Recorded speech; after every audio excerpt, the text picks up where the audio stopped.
Hi guys, I'm so glad to give you masterclass of how you can learn drought singing at home. So let me start to give you a few lessons about that. So in my opinion, people hear drought singing, the learning from the animals. It's very effective, I guess. When I was a little boy, I started to drought singing. For example, to imitate animal, camels, bulls, and sheep, or even a horse. Uh, it's for us. It's easy, of course, because we are nomad people. For nomad people, droughting is, of course, very important, and also droughting is here is closely connected with the shamanism also. So let's start maybe to imitate camel. The camel sometimes that does like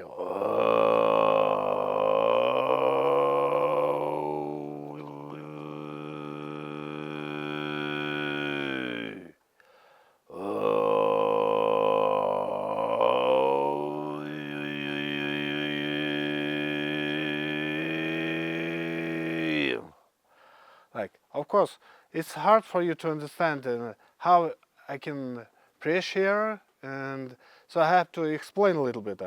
First, when you imitate the camel, it's like you have to press your muscle here and this side, maybe. For example, when your own voice, you have to feel resonance here, like.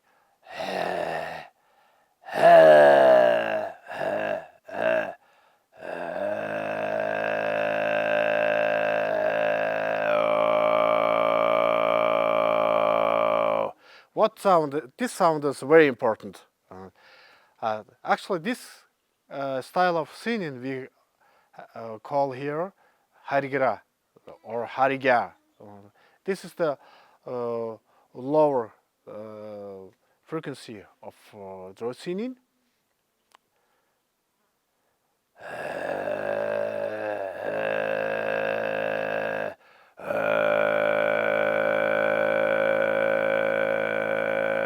You have to take your air and close here, and when you take air and your mouth position is you can change your mouth position. It's changing your sound. Like, for example,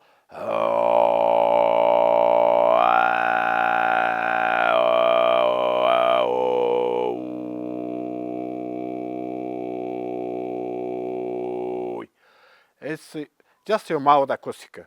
So when you have to add your tongue position, it's a more different sound comes. Like.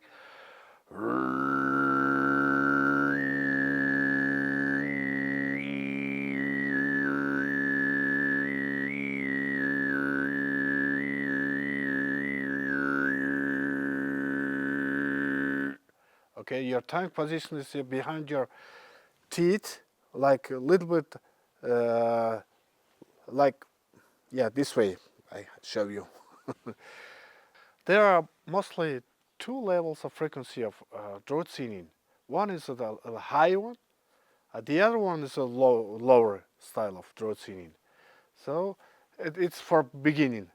So if you start for the lower, we call it harigra. Harigra still is actually, when you start with harigra, my opinion is much more easier for you maybe, because it's not too tight here in your muscle. Of course, for the beginning, in different muscles of your throat is working, you find in the sound, it will make you maybe you have to cough, not very comfortable here. So don't worry about that. Okay, let's start together maybe.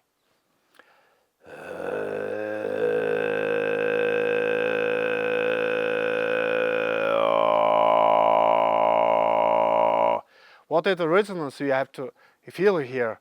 It's very important.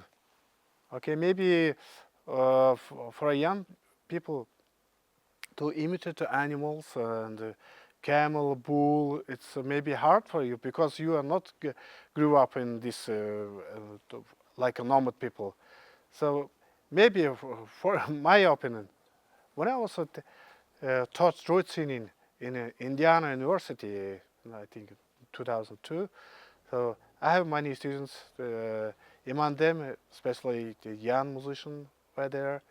So for them, it's hard to explain how to camel sing or bull sound or you know, it's hard to explain for the city people. So maybe, for my opinion, you can also imitate maybe technique, maybe motorcycle, or sport car, or of course the legendary Harley Davidson, like you know,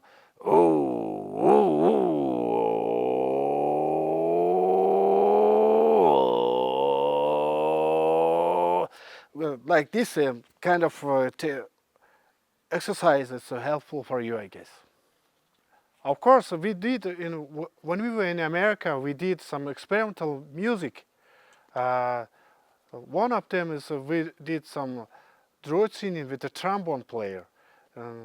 I think you guys know about the legendary trombone player Roswell Rudd, and he was actually a great musician.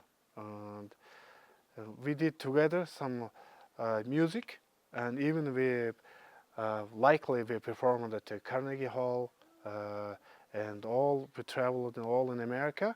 So that was a very great experience for us, because for the jazz musician and the throat singing together and the Buryatia music, and we played this is the great experience, and of course for us it's a little bit harder for the beginning when we rehearse, and then after we feel very comfortable because throat singing is a very ancient culture. So in modern music and we all together, whatever you want, you can create many other music. It's very interesting for us.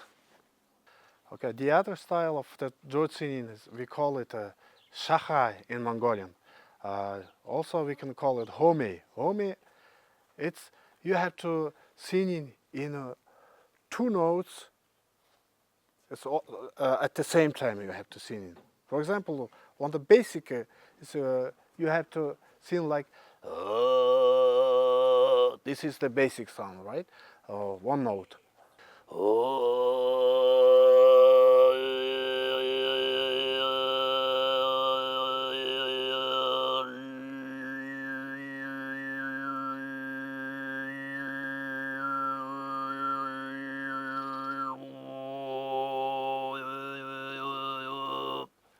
Like this way. Okay, so guys, there's introducing, of course, you know about there's always the double notes going. One is the continuous, the other one is making melodies. So I have also the instruments here, and it's very closely connected with the throat singing because throat singing, people, mostly the shamans singing for the praise for the mountains, praise for the ocean, praise for the lake, and also throat singing. You can imitate the wind, animals, and whatever. So this is the tsor. Is also the ritual instrument. For example, tsor sounds like.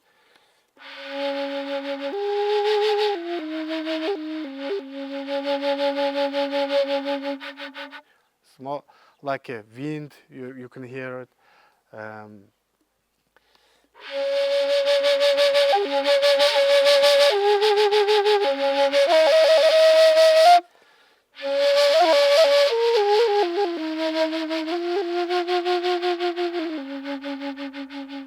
This is the one sound it goes. So if you add the throat singing with the sound, it's a completely different sound. For example,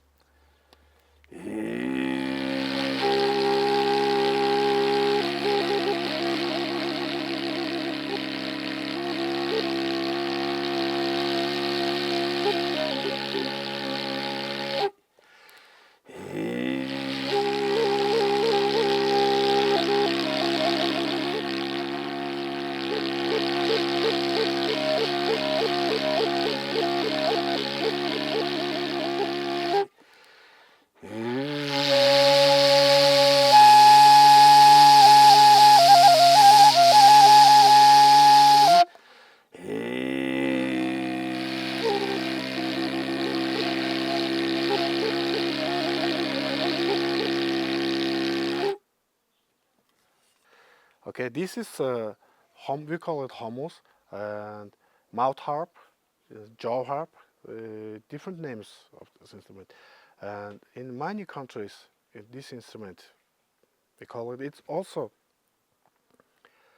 I think it's more sounds like a throat singing, very close, because of the double sounding, maybe 3 sounds, 4 sounds, and very special instrument here.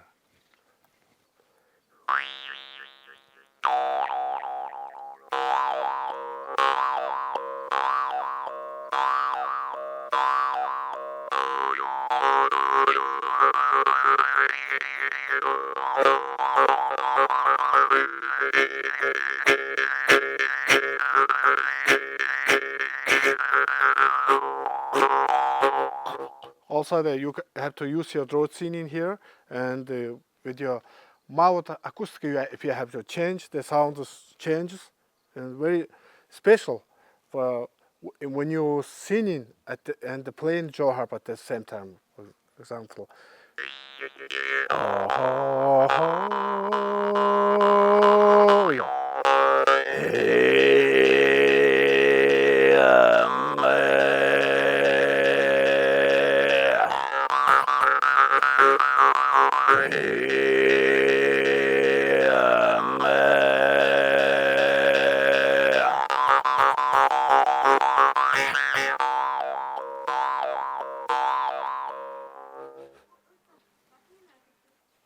Okay, we are so glad to generation by generation we are learning throat singing and also to teaching also throat singing, because throat singing and other style of singing, long song or ethnos singing, dances, I think it's very important. We are so happy to keep this culture here. So for me, I'm so proud to participate in the international festival of Golden Voice of Baykal in this year, in about the 20th of July. So I hope you guys also feel free and to participate in this festival, and invite you. Good luck.